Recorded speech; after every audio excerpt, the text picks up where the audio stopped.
Christmas మహోత్సవాన్ని జరిపించుకోవడానికి ప్రపంచమంతా సిద్ధపడుతుంది. The whole world is getting ready to celebrate a joyful Merry Christmas. ప్రియమైన దేవుని బిడ్డలారా, క్రిస్మస్ ఒక అద్భుతమైనటువంటి అనుభవం,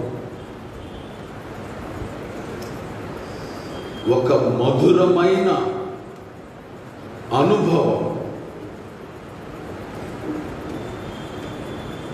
ఈ క్రిస్మస్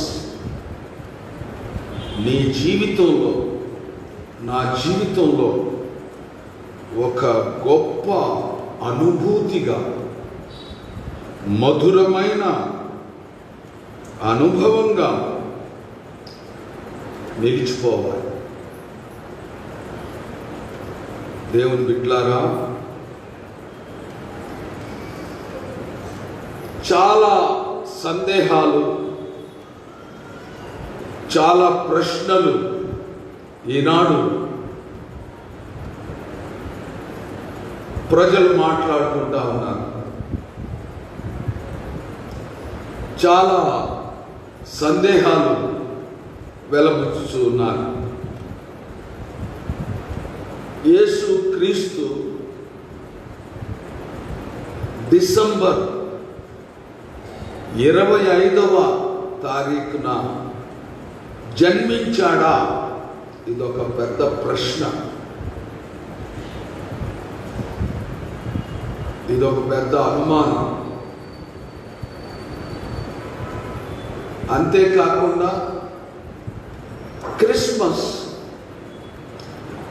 పండుగ జరిపించుకోవచ్చా,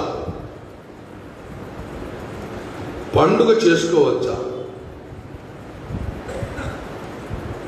ఇలాంటి ప్రశ్నలు, ఇలాంటి అనుమానాలు, ఇలాంటి వివాదాస్పదమైనటువంటి సంగతులు అక్కడక్కడ మనం వింటున్నాం.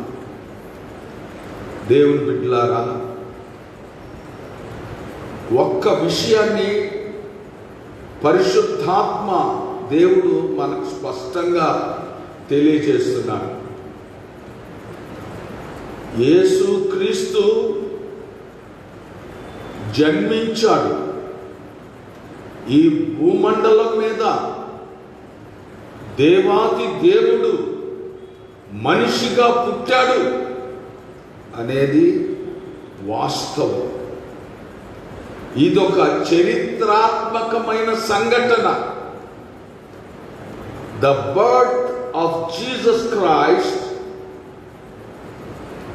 Is an historical event happened on the earth. ఈ భూమండలం మీద జరిగినటువంటి వాస్తవ సంఘటన. దీనికి అన్ని ఆధారాలు ఉన్నాయి. ప్రియమైన దేవుని బిడ్డలారా, క్రీస్తు జననం అనేది ఒక సత్యం, చరిత్రలో జరిగిన సంఘటన. దీన్ని కాదనడానికి ఎవ్వరికీ అధికారం లేదు. ప్రియమైన దేవుని బిడ్డలారా, క్రీస్తు, యేసు క్రీస్తు ఈ లోకంలో జన్మించాడు అనేది నిజమైనప్పుడు ఏ తారీఖు అయితే ఏంటండి, ఏ తారీఖు అయితే ఏంటి, జ్ఞాపకం చేసుకోవడానికి ఏ తారీఖు అయితే ఏంటి? ప్రియమైన దేవుని బిడ్డలారా, 327వ సంవత్సరంలో కాన్స్టాంటినోపుల్ అనే రోముకు సమీపంగా ఉన్న పట్టణంలో కాన్స్టంటైన్ అనే చక్రవర్తి పరిపాలిస్తున్న రోజుల్లో ప్రపంచ క్రైస్తవ సమాఖ్య అధినేతలు ఒక్కచోట కూర్చొని దీని గురించి చర్చించి ఆనాటి పరిస్థితులన్నింటినీ సమీకరించి దాదాపుగా ఈ డిసెంబర్ మాసంలో యేసుక్రీస్తు పుట్టి ఉండవచ్చు అని అంచనాలు వేసి నిర్ణయించారు. ఇది ఇప్పటి విషయం కాదండి. 322వ సంవత్సరం అప్పటి నుండి ఈ క్రిస్మస్ వేడుకలు ప్రపంచవ్యాప్తంగా జరుగుతున్నాయి. డిసెంబర్ 25వ తారీఖు కనుక దీని గురించి ఎక్కువ వివాదాలకు వెళ్ళకూడదు, దీని గురించి ఎక్కువ చర్చించకూడదు. క్రైస్తవులు తెలుసుకోవాల్సిన ప్రధాన సత్యం యేసుక్రీస్తు పుట్టాడు అనే విషయాన్ని గట్టిగా రూఢిగా నమ్మాలి. పండగ చేసుకోవచ్చా? ఇది ఒక పెద్ద సమస్య. క్రిస్మస్ అంటే అర్థం ఏంటంటే క్రీస్తును ఆరాధించుట, ఆత్మదేవుని ఆరాధించుట. క్రిస్మస్ అంటే అర్థమే క్రీస్తును ఆరాధించుట, ఆత్మదేవుని ఆత్మతో సత్యంతో ఆరాధించుట అని అర్థం. దేవుని బిడ్డలారా, పండగ చేసుకోవచ్చా అనే వాదాలు ఎందుకు, వివాదాలు ఎందుకు? క్రిస్మస్ అంటేనే క్రీస్తును ఆరాధించుట. క్రీస్తును ఆరాధించడం తప్పు అని అంటే ఎవరేం చేయగలరు చెప్పండి? క్రైస్తవులకు ఒక్కరోజు క్రిస్మస్ కాకూడదు, ప్రతిరోజు క్రిస్మస్గా మారాలి. అంటే ప్రతిరోజు క్రీస్తును ఆరాధించేవారుగా ఉండాలి. అదే క్రిస్మస్.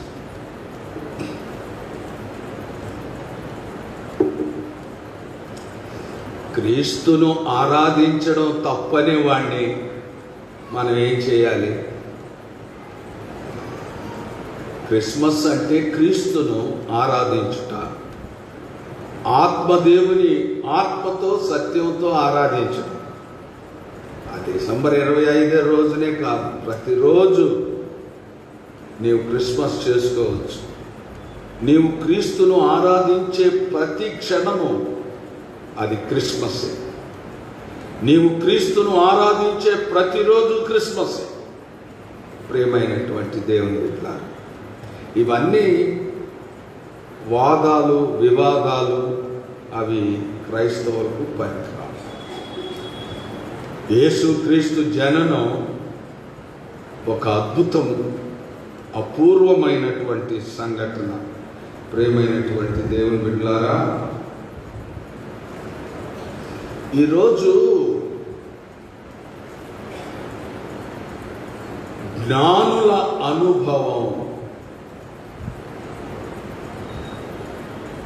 క్రిస్మస్లో జ్ఞానుల అనుభవం అనే అంశాన్ని మనం ధ్యానం చేయబోతున్నాం. దేవుని వాక్యపు వెలుగులో పరిశుద్ధాత్మ సహాయంతో మనం ధ్యానం చేయబోతున్నాం. జ్ఞానుల అనుభవం, జ్ఞానుల అనుభూతి, జ్ఞానుల అభిప్రాయం. ప్రియమైనటువంటి దేవుని బిడ్డలారా, తూర్పు దేశపు జ్ఞానుల యొక్క అనుభవం ఏంటి క్రిస్మస్ గురించి? ప్రియమైనటువంటి దేవుని బిడ్డలారా, ఈ మత్తయి సువార్త 2వ అధ్యాయంలో ఈ జ్ఞానుల యొక్క అనుభవం ఏంటో మనం చూస్తున్నాం. పరిశుద్ధాత్మ దేవుడు మనతో ఏం మాట్లాడుతున్నాడంటే, ఈ క్రిస్మస్లో నీ అనుభవం ఏంటి అనే దాని గురించి పరిశుద్ధాత్మ దేవుడు మాట్లాడుతూ ఉన్నాడు. ఈ 2వ అధ్యాయం మీరు తీసుకొచ్చండి. కొన్ని వాక్యాలు మనం ఈ 2వ అధ్యాయంలో మనం ధ్యానం చేయబోతున్నాం. ఈ మొదటి వచనంలో మత్తయి సువార్త 2వ అధ్యాయం, రాజైన హేరోదు దినముల యందు యూదయ దేశపు బెత్లెహేములో యేసు పుట్టిన పిమ్మట అని వ్రాయబడింది. ఇదిగో తూర్పు దేశపు జ్ఞానులు యెరూషలేమునకు వచ్చి అనే మాట వ్రాయబడింది. ఇక్కడ రాజైన హేరోదు దినముల యందు అని చాలా స్పష్టంగా వ్రాయబడింది. అంటే ఇదొక చరిత్ర. రాజైన హేరోదు పరిపాలిస్తున్నటువంటి రోజుల్లో, మహా హేరోదు పరిపాలిస్తున్న రోజుల్లో ఈ యేసుక్రీస్తు జన్మించాడు అనే విషయాన్ని మనం చూస్తూ ఉన్నాం. హేరోదు అంటే అర్థం ఏంటంటే గర్విష్టి అని. హేరోదు అంటే గర్విష్టి అని అర్థం. ఈ హేరోదు చాలా క్రూరుడు, హంతకుడు, వ్యభిచారి, కిరాతకుడు. ఒక క్రూరుడు, ఒక హంతకుడు, ఒక కిరాతకుడు, ఒక వ్యభిచారి రాజ్యమేలుతున్న రోజుల్లో మీరు ఒక్కసారి ఆలోచన చేయండి. ఇలాంటి వ్యక్తి రాజుగా ఉంటే ఆ రాజ్యం ఎలా ఉంటుంది, అక్కడి ప్రజలు ఎలా జీవిస్తున్నారు ఒకసారి ఆలోచించండి. చాలా దుర్మార్గుడు, చాలా క్రూరుడైనటువంటి రాజు పరిపాలిస్తున్న రోజుల్లో యేసుక్రీస్తు పుట్టాడు అని దేవుని వాక్యం స్పష్టంగా తెలియజేస్తుంది. ప్రియమైన దేవుని బిడ్డలారా, ఆ క్రూరుడైన, హంతకుడైన, వ్యభిచారి అయినటువంటి రాజు పరిపాలిస్తున్న రోజుల్లో తూర్పు దేశపు జ్ఞానులు హేరోదు దగ్గరకు వచ్చారు. హేరోదు దగ్గరకు వచ్చి యూదుల రాజుగా పుట్టినవాడు ఎక్కడ ఉన్నాడు అని ఆయన ప్రశ్నించినట్లుగా మనం చూస్తాం. ప్రియమైనటువంటి దేవుని బిడ్డలారా,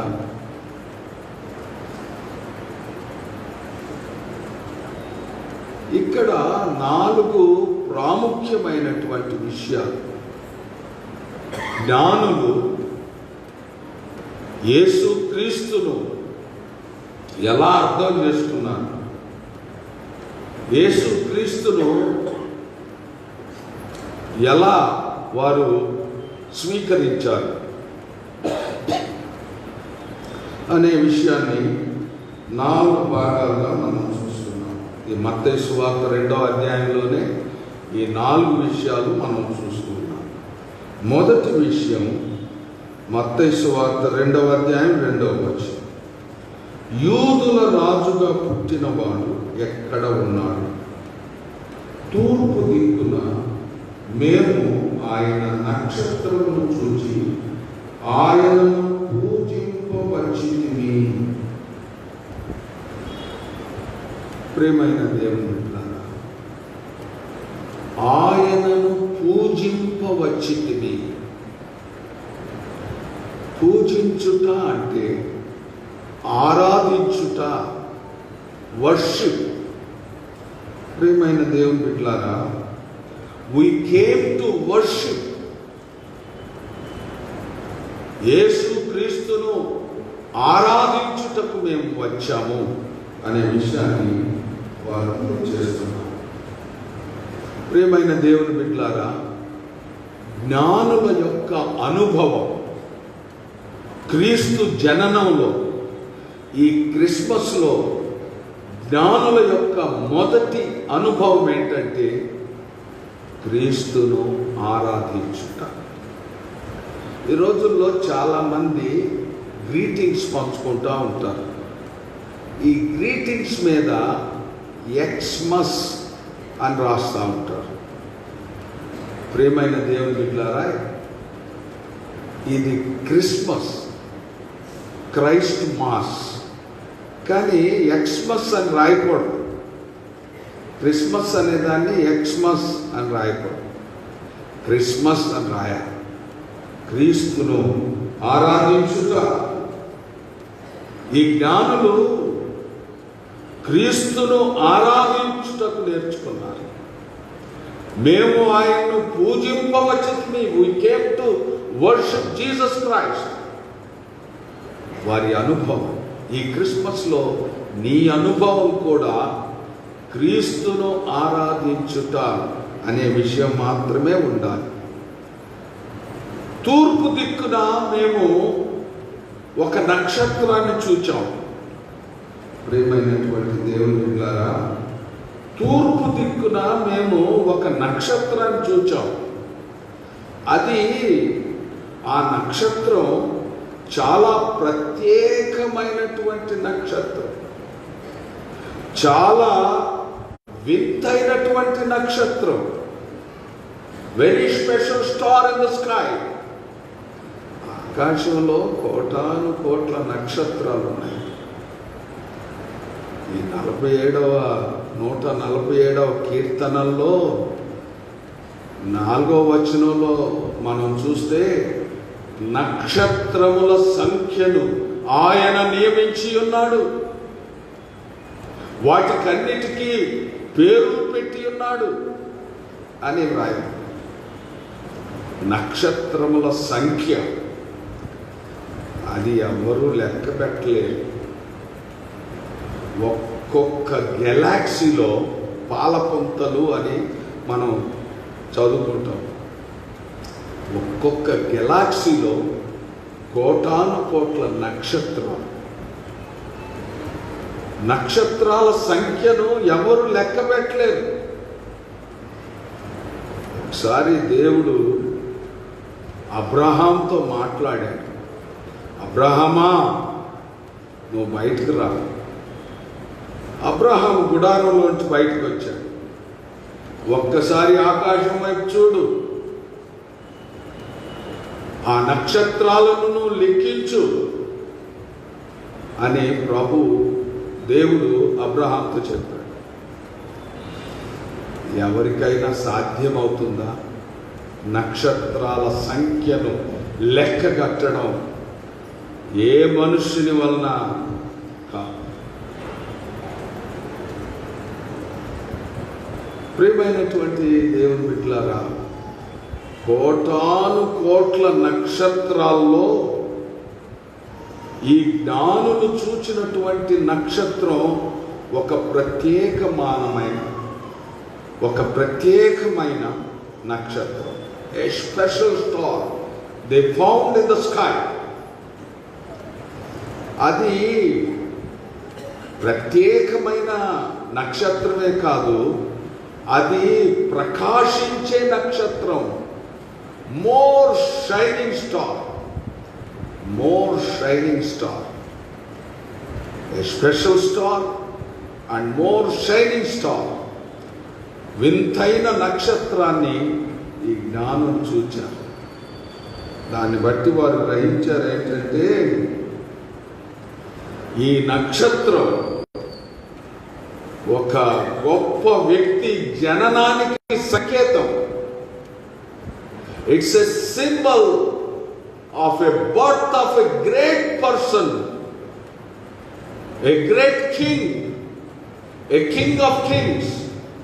ఒక గొప్ప రాజు జననానికి సంకేతం ఈ నక్షత్రం అని వారు గ్రహించారు.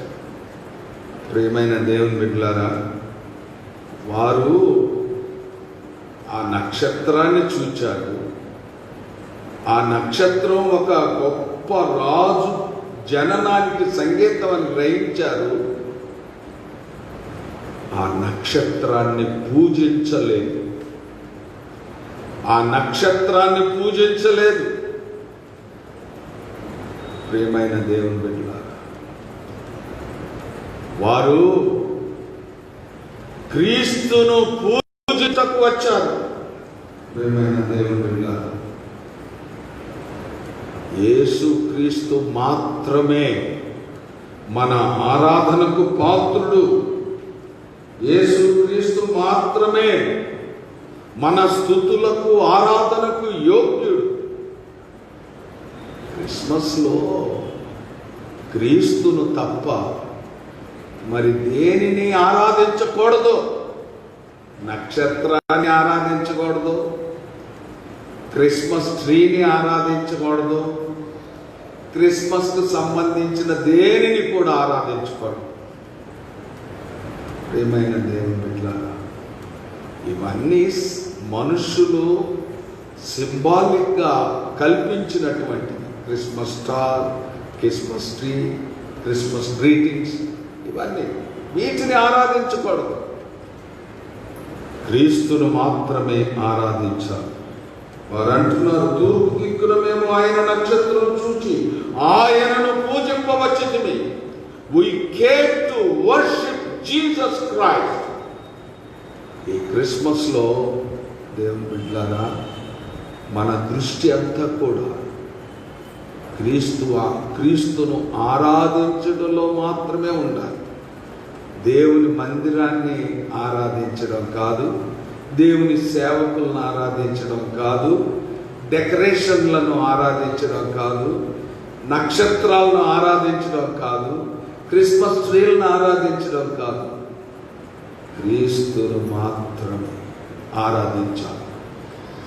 నీకోసం, మానవులందరి యొక్క పాప పరిహారం కోసం ఈ లోకంలో అవతరించిన యేసు క్రీస్తును మాత్రమే ఆరాధించాలి. మత్తయి సువార్త 1:21 తన ప్రజలను వారి పాపముల నుండి ఆయనే రక్షించును కనుక ఆయనకు యేసు అను పేరు పెట్టుదు అని. పాప పరిహారకుడు యేసు క్రీస్తు, ఆయన మాత్రమే ఆరాధించాలి. ఇంకా దేన్ని ఆరాధించినా అది విగ్రహారాధన అవుతుంది కానీ ఆత్మ సంబంధమైన ఆరాధన కానేరదు. ప్రియమైన దేవుని బిడ్డలారా, యోహాను సువార్త 4:24 దేవుడు ఆత్మ గనుక ఆయన్ని ఆరాధించువారు ఆత్మతోనూ సత్యముతోనూ ఆరాధించాలి. జ్ఞానుల అనుభవం, the experience of this wise men, ఈ జ్ఞానుల అనుభవం ఏంటంటే క్రిస్మస్లో ఆరాధన, క్రీస్తును ఆరాధించుట. అది మొదటి విషయం. రెండవ విషయం ఏంటంటే, ప్రియమైనటువంటి దేవుని బిడ్డలారా, మత్తయి సువార్త 2:9 వారు రాజు మాట విని బయలుదేరి పోచుండగా, ఇదిగో తూర్పు దేశమున వారు చూచిన నక్షత్రము ఆ శిశువు ఉండిన చోటికి మీదుగా వచ్చి నిలుచుట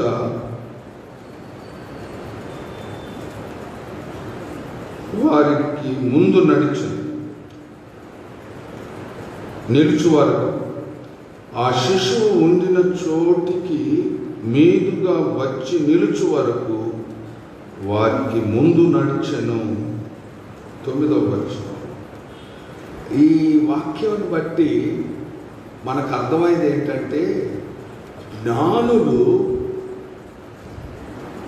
ఒక అన్వేషణ. మొదటిది క్రీస్తును ఆరాధించారు, రెండవది వారు అన్వేషించారు. ప్రియమైనటువంటి దేవుని బిడ్డలారా, అంటే నిజ దేవుణ్ణి కనుగొనుటకు వారు వెతికారు. అన్వేషించడం అంటే వెదకడం.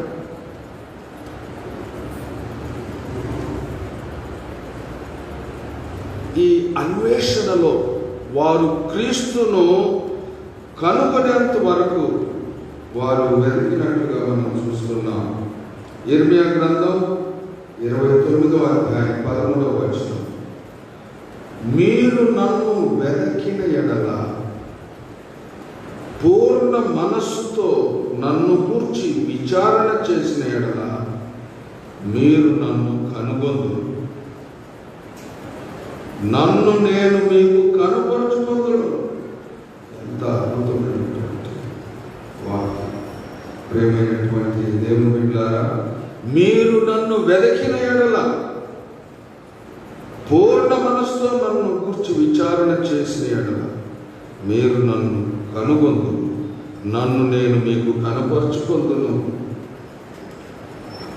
ఈ క్రిస్మస్లో జ్ఞానుల యొక్క అనుభవం ఏంటంటే అన్వేషించుట. ఆ నక్షత్రాన్ని చూచారు, ఒక మహారాజు పుట్టాడని తెలుసుకున్నారు. ఆ నక్షత్రాన్ని వెంబడించారు. అది ఎటు వెళ్తే అటు వెళ్తున్నారు. ప్రియమైనటువంటి దేవుని బిడ్డలారా, ఆ నక్షత్రము ఆ శిశువు ఉన్న చోటుకు వచ్చి నిలిచిపోయింది. అది ఆ నక్షత్రము నిలిచేంత వరకు వారు వెంబడించినట్టుగా దేవుని వాక్యంలో మనం చూస్తున్నాం. ప్రియమైన దేవుని బిడ్డలారా, యేసు క్రీస్తు లోకంలోకి వచ్చినప్పుడు, ఆయన మానవుడుగా జన్మించినప్పుడు దేవుని వాక్యంలో ఏముందంటే, ఆయన స్వకీయులే, ఆయన స్వంత వారే ఆయనను కనుగొనలేకపోయారు. కానీ ఈ జ్ఞానులు వెదకి అన్వేషించి క్రీస్తును కనుగొన్నారు. ఈ క్రిస్మస్లో నీ అనుభవం, మనందరి అనుభవం కూడా క్రీస్తును కనుగొనుట. ఆనాడు బెత్లెహేములో, ఒక చిన్న గ్రామంలో జన్మించి ఒక పశువుల తొట్టిలో పరుండబెట్టబడిన ఆ యేసు, ఆ చిన్న బాలుడు నేడు ప్రభు, మానవులందరి యొక్క పాప పరిహారం కోసం కలువరి శిలువలో ప్రాణాన్ని అర్పించిన ప్రభు. ఆ ప్రభువును తెలుసుకోవాలి Christmas. You have to found Jesus Christ who crucified on the cross for your remission of since. మనందరి పాపముల నిమిత్తం, పాప పరిహారం నిమిత్తం ఆ శిలువలో మరణించినటువంటి యేసును నువ్వు కనుగొని ఆ యేసును నీ హృదయంలో ప్రతిష్ఠించుకోవాలి. అదే నిజమైనటువంటి క్రిస్మస్. ప్రియమైన దేవుని బిడ్డలారా, ఈ జ్ఞానుల యొక్క అనుభవం, మొట్టమొదట వారు క్రీస్తును ఆరాధించిన అనుభవం, రెండవది క్రీస్తును అన్వేషించిన అనుభవం. కొన్ని వందల మైళ్ళు ప్రయాణం చేసి ఆయన్ను కనుగొనేంత వరకు వారు ప్రయాణం చేసి కనుగొన్నారు, అన్వేషించారు. ఈనాడు మన అన్వేషణ బాలయేసుని గురించిన అన్వేషణ కాదు. మన పాప పరిహారం కోసం సిలువలో మరణించిన ప్రభువైన యేసుక్రీస్తును మనం అన్వేషించి కనుగొనాలి. మన అనుభవం అది కాదు. మూడవ విషయాన్ని మనం చూద్దాం. మత్తయి సువార్త 2వ అధ్యాయం 10వ వచనం. వారు ఆ నక్షత్రమును చూచి అత్యానంద భరితులై ఇంటిలోనికి వచ్చి తల్లి అయిన మరియను ఆ శిశువును చూచి అనే విషయాన్ని మనం చూస్తున్నాం. ఇక్కడ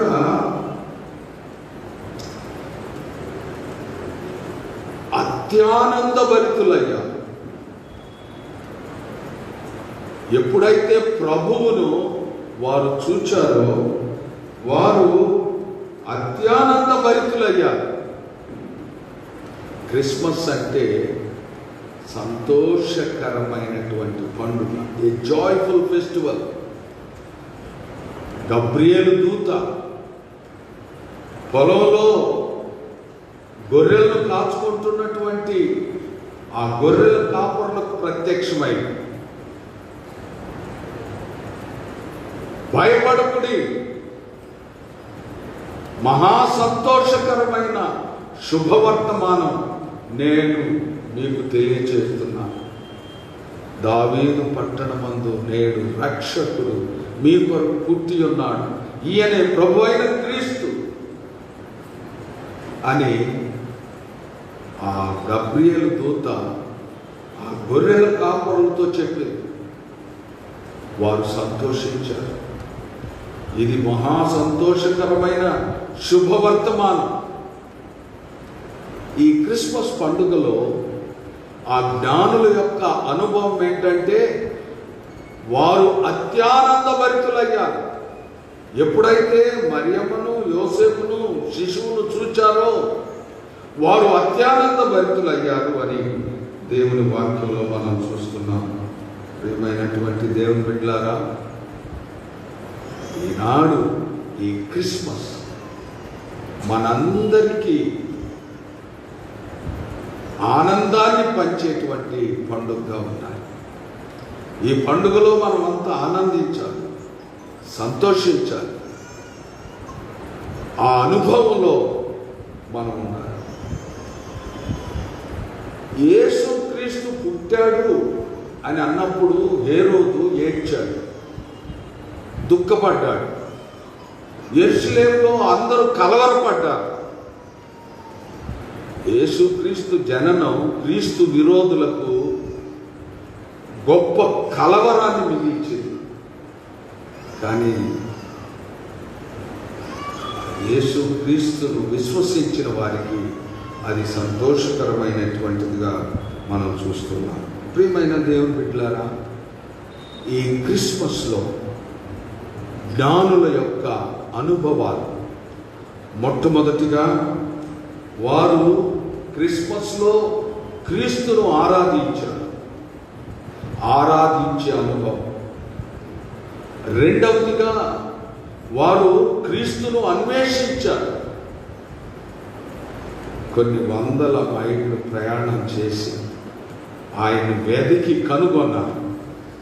క్రిస్మస్లో క్రీస్తును అన్వేషించి కనుగొన్నటువంటి అనుభవం.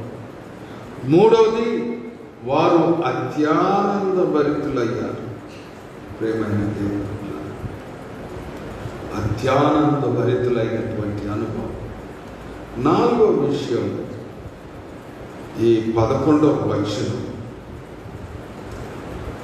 2వ అధ్యాయం 11వ వచనం.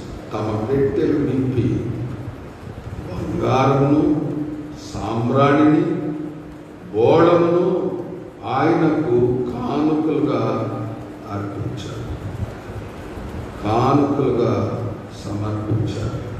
తమ పెట్టెలు నింపి బంగారమును సాంబ్రాణి బోళమును ఆయనకు కానుకలుగా సమర్పించారు. ప్రియమైనటువంటి దేవుని బిడ్డలారా, ఇక్కడ అర్పణ,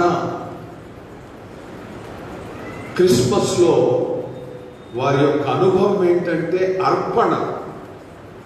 మొదటిది ఆరాధన, రెండవది అన్వేషణ, మూడవది అత్యానందభరితులగుట, నాలుగవది అర్పణ.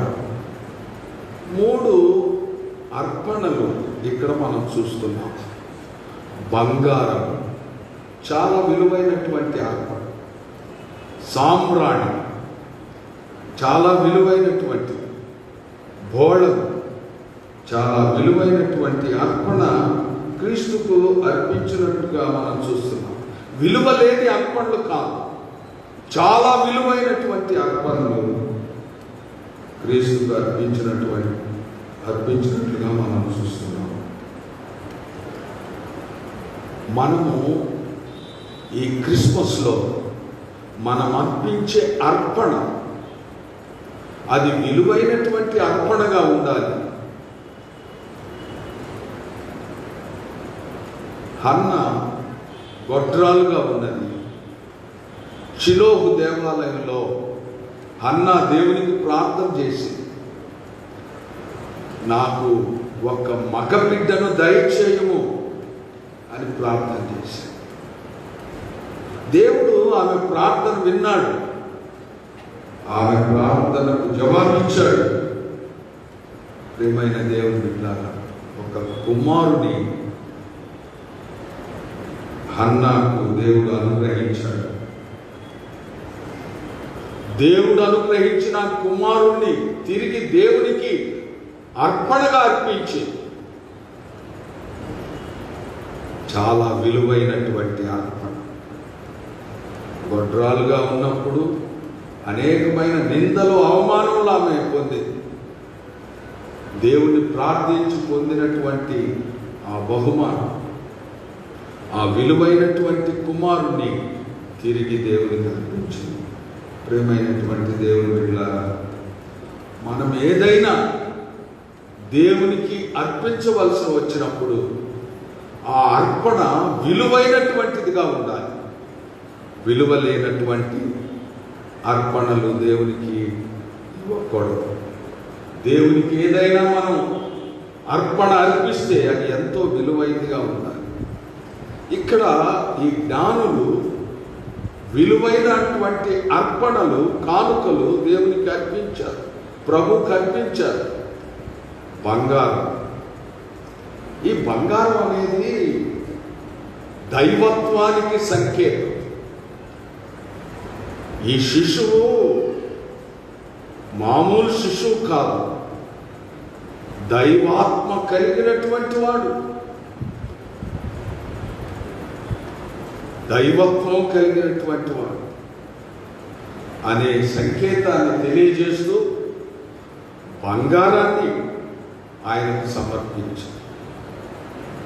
ఆయన రాజు, రాజులకు రాజు అని తెలియజేయడానికి బంగారాన్ని కానుకగా సమర్పించారు. సాంబ్రాణి, ఇది దేవాలయంలో ఆ దేవునికి వేసేటువంటి ధూపానికి గుర్తు సాంబ్రాణి.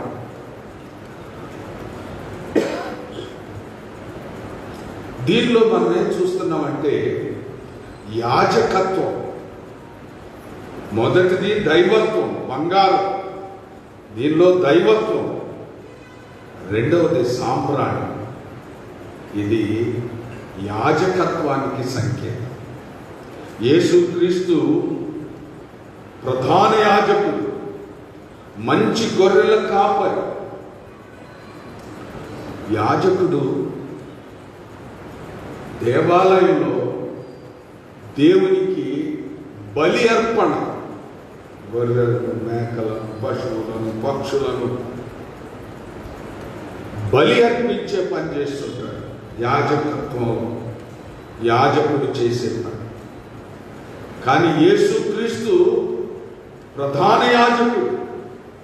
ఈయన గొర్రెలను, మేకలను, పశువులను అర్పించే యాజకుడు కాదు. తానే గొర్రె పిల్లగా మానవులందరి యొక్క పాప పరిహారం కోసం తన్ను తానే బలిగా అర్పించుకున్న యాజకుడు. తన్ను తానే బలిగా అర్పణగా అర్పించుకున్న యాజకుడు. దాన్ని తెలియజేయడానికి కోసం సాంబ్రాణి ఆయనకు కానుకగా అర్పించాడు. బోళం ఇది చనిపోయిన శవాలకు అప్లై చేసేటువంటి ఒక పదార్థం. బోళం చనిపోతే ఇప్పుడు మనం చూస్తూ ఉంటాం కదా, చనిపోయినప్పుడు ఆ శవం కుళ్ళిపోకుండా వాసన పట్టకుండా దానికి అనేకమైనటువంటి ఆయిల్స్ పెడతా ఉంటారు. బోళం ఇది మానవత్వానికి సంకేతం. దైవత్వం, యాజకత్వం, మానవత్వం. యేసుక్రీస్తు ఆ బెత్లెహేములో జన్మించి ఒక పశువుల తొట్టిలో పరుండబెట్టబడిన ఈ యేసుక్రీస్తు సంపూర్ణ దైవత్వం కలిగిన దేవుడు, యాజకత్వం కలిగినటువంటి వాడు, మానవత్వం కలిగినటువంటి సంపూర్ణమైన మానవుడు, శరీరధారిగా ఈ లోకంలో అవతరించిన దేవుడు అని తెలియజేయడానికి ఈ అర్పణలన్నీ అర్పించినట్లుగా మనం చూస్తున్నాం. ప్రియమైనటువంటి దేవుని బిడ్డలారా, క్రిస్మస్లో జ్ఞానుల యొక్క అనుభవం, వారి యొక్క అభిప్రాయం ఈ మత్తయి సువార్త 2వ అధ్యాయంలో మనం చూస్తున్నాం. తర్వాత చివరిగా ఒక వాక్యాన్ని మనం చూద్దాం. అదేంటంటే 12వ వచనం. 12వ వచనంలో ఏమనుందంటే, తరువాత హేరోదునొద్దకు వెళ్ళవద్దని స్వప్నమందు దేవుని చేత బోధింపబడిన వారై వారు మరి యొక్క మార్గమున తమ దేశమునకు తిరిగి వెళ్ళింది. ఈ వాక్యంలో మనకు పరిశుద్ధాత్మ దేవుడు నేర్పించేటువంటి విషయం ఏంటంటే విధేయత. స్వప్నంలో వారికి ఒక విషయం తెలిసింది. స్వప్నమందు దేవుని చేత వారు బోధింపబడ్డారు, మరలా మీరు తిరిగి హేరోదు దగ్గరకు వెళ్ళవద్దు. Don't go to Herod. అంతే, దేవుని చేత వారు బోధింపబడ్డారు, హేరోదు దగ్గరకు వెళ్ళవద్దు. ఆ మాట దేవుని మాటగా భావించారు, ఆ మాటకు విధేయత చూపించారు. మరలా వారు హేరోదు దగ్గరకు వెళ్ళలేదు, వారు వేరొక మార్గమున తిరిగి వారి దేశానికి వెళ్ళారు. అంటే దేవుని మాటకు విధేయత చూపించారు, తమ మార్గాన్ని మార్చుకున్నారు. ఎప్పుడైతే ప్రభువును ఆరాధించారో, ఎప్పుడైతే ప్రభువును అన్వేషించి కనుగొన్నారో, ఎప్పుడైతే అత్యానంద భరితులయ్యారో, ఎప్పుడైతే విలువైన అర్పణలు ప్రభువుకు అర్పించారో, వారిలో విధేయత వచ్చింది. దేవునికి విధేయత చూపించే లక్షణం వచ్చింది.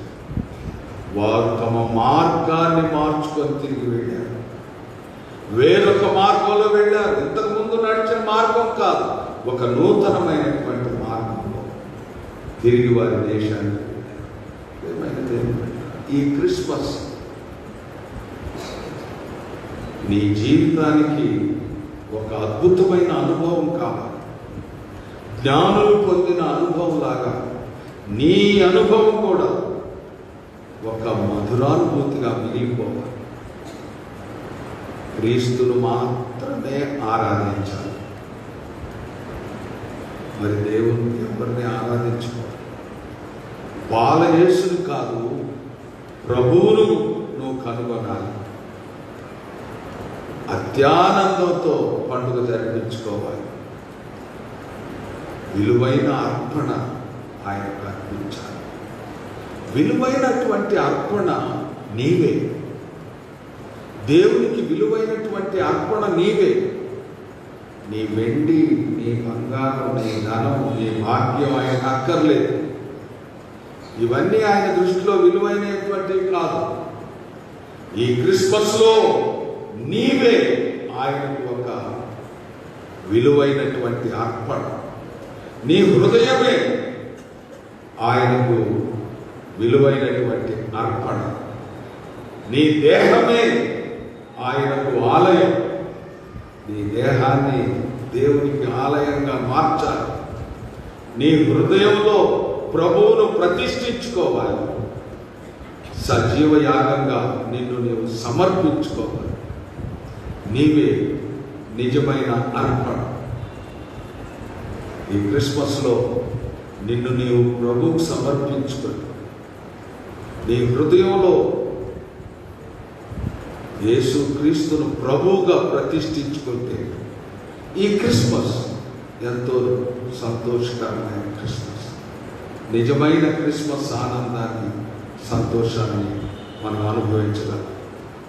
ఆ జ్ఞానులు ఆ నిజమైన సంతోషంతో, నిజమైన ఆనందంతో వారు తమ మార్గమును మార్చుకొని తమ సొంత దేశాలకు తిరిగి వెళ్ళారు. మనం కూడా ఈ క్రిస్మస్లో మనలో ఇంకా ఏమైనా దేవునికి ఇష్టమైనవి ఉంటే అవి వాటిని విడిచిపెట్టి, దేవునికి ఆయాసకరమైన ఏమన్నా ఇంకా ఇప్పటి వరకు మనలో ఉంటే అవి విడిచిపెట్టి మన మార్గం మార్చుకొని ప్రభువును వెంబడించడానికి సిద్ధపడాలి. అప్పుడే నిజమైన క్రిస్మస్ ఆనందాన్ని మనం అనుభవించగలం. ఆ నిజమైన క్రిస్మస్ ఆనందం, సంతోషంలో మనం అందరం పాలుభాగస్తులు ఉంటాం. పరిశుద్ధాత్మ దేవుడు మనకు సహాయం దయచేయగా ప్రార్థన చేస్తున్నాం.